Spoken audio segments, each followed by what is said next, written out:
Hey guys, so today I'm reviewing Divorce Sistas season 1, episode 5, and this episode was actually good. It was actually good. We got into a little bit some things, and that ending wasn't really shocking because I expected it, but it's just the way it happened. I was like, "Ooh, Lordy, it's about to get real." So basically, the episode starts off with Geneva and Tiffany and Javon still at they're still at the precinct waiting for Naomi to get released. They get impatient. Javon goes to make a phone call, and finally Naomi gets released. Now they end up taking Naomi home, and etc. They're on the phone with Bridget, whatever. Bridget got a whole lot going on. So basically, Bridget's at home. She calls them, whatever, gets off the phone with them. Vaughn, he's just laying around her bed, and she's basically like, Vaughn, you need to get up and get a job because you're not just about to be laying in bed all day. He's like, you sound like my mama. If I knew this, I would just go stay with my mama, and going back and forth with her. Then she gets a knock at the door. It's Calvin. Calvin comes asking for his key. Bridget asks if he has the key. He lies and says he don't have the key. So then Calvin goes up there, confronts Vaughn. They end up going back and forth, and they end up fighting. So then they fight, and then that happens, and Bridget breaks it up, and this and that and the third. So then let's see. So then the kids are asking Jefferson. They're asking Pastor Jefferson where's Rashida, and he's basically brushing it off like, oh, she probably got up early, she's fine, and this and that. He don't even seem too concerned about it, and they're basically confronting him and this and that and the third. So then Javon, Tiffany, and Geneva drop Naomi off.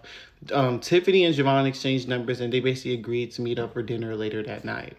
So obviously Geneva's getting jealous and trying to hurry them up and basically saying, come on and this and that and the third. Geneva, girl, if Tiffany's your girl, why don't you just tell her? That's my whole thing. I don't get it, but whatever.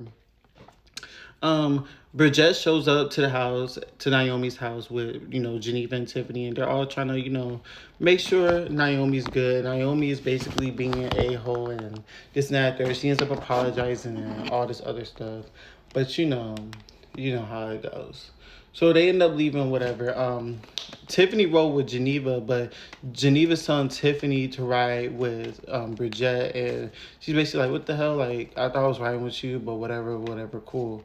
So then Javon calls William and basically tells William that everything with him and Tiffany went well and he's seeing her again tonight. He tries to tell him to add him and Geneva for a double date, but William shuts it down, says, it's time for them two to be alone. So, Javon gets ready to drop off Anika at school and this and that and third.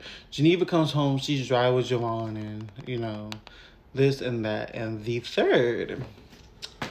So Naomi ends up calling her little boy toy over and telling him that her ex robbed her and this and that and the third, and that he needs to handle that. And she basically tells him to take his clothes off and follow her in the room so they can have sex. You know what I'm saying? So then Tiffany and Bridget are in the car basically talking about, how Tiffany's feeling Javon and basically her and then Bridget's situation with Vaughn. And that's when Tiffany tells Bridget that Calvin's actually a professional boxer. So if he really wanted to hurt Vaughn, he really could have. So he clearly didn't really want to hurt the boy. So then we get back to Rashida's house. So the kids see Rashida sleeping in the car. She basically tells them to go catch the bus to school and don't worry about her and this and that and there. So then that's when Jefferson sees her in the car too, and she ends up crying, saying, you didn't open the door for me, and our manager's basically this and that and third. Then he's getting phone calls, so she answers the phone, and it's his assistant. He says, Bae, where are you at? Bae, where are you at? I'm like, ooh. So Pastor Jefferson has been sleeping with the assistant on the down low. That's the tea that we getting at? I was like, oh, I wasn't really shocked I caught it, but I was like, whoop-de-doo, it's about to go down. So that was the end of this episode, and I'll see you guys next week for episode 6.